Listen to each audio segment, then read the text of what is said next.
And there comes a time when I and you can no longer remain neutral, silent. We must speak up and speak out.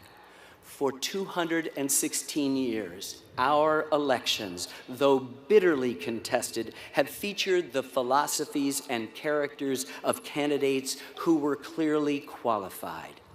That is not the case this year.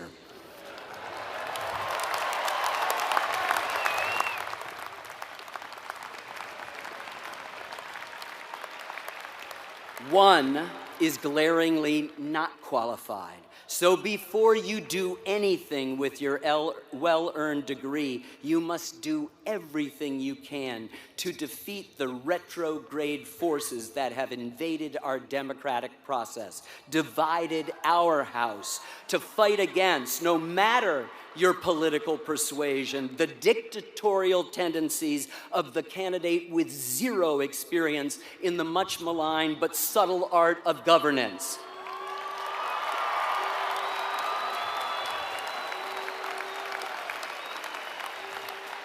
Who is against lots of things, but doesn't seem to be for anything, offering only bombastic and contradictory promises and terrifying Orwellian statesmen. A person who easily lies, creating an environment where the truth doesn't seem to matter, who has never demonstrated any interest in anyone or anything but himself and his own enrichment.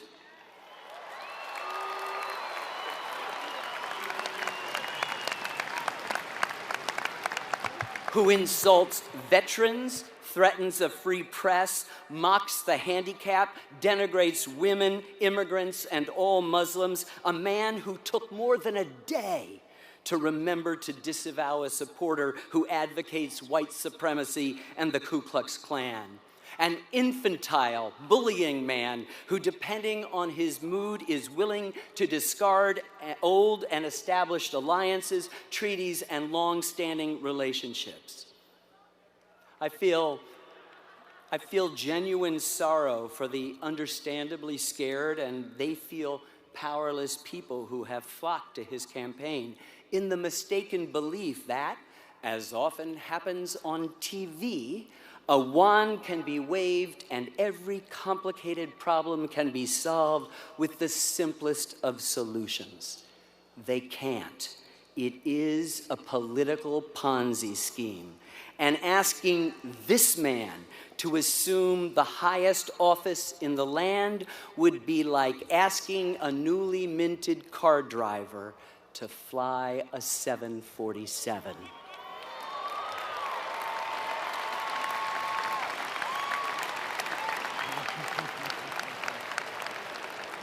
As a student of history, I recognize this type. He emerges everywhere and in all eras. We see nurtured in his campaign an incipient proto-fascism, a nativist, anti-immigrant know-nothingism, a disrespect for the judiciary, the prospect of women losing authority over their own bodies, African Americans again asked to go to the back of the line, voter suppression gleefully promoted, jingoistic saber rattling, a total lack of historical awareness, a political paranoia that predictably points fingers, always making the other wrong.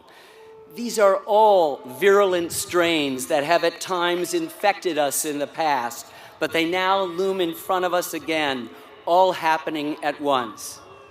We know from our history books that these are the diseases of ancient and now fallen empires.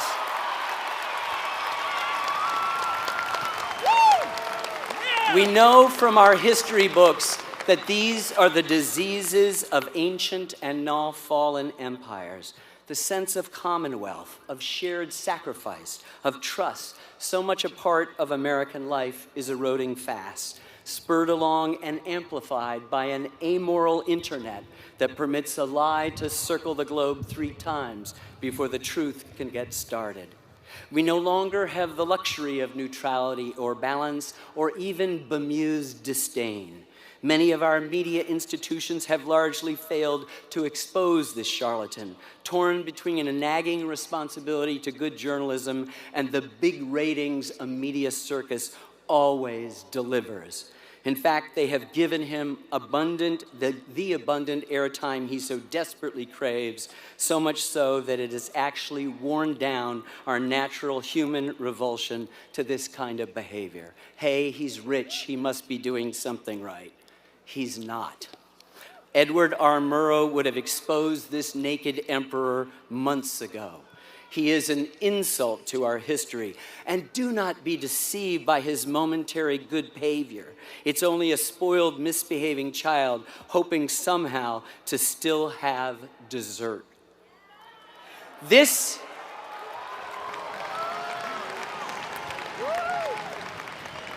And do not think that the tragedy in Orlando underscores his points. It does not. We must disenthrall ourselves, as Abraham Lincoln said, from the culture of violence and guns, and then we shall save our country.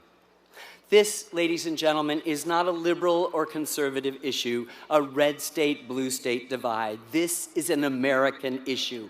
Many honorable people, including the last two Republican presidents, members of the party of Abraham Lincoln, have declined to support him.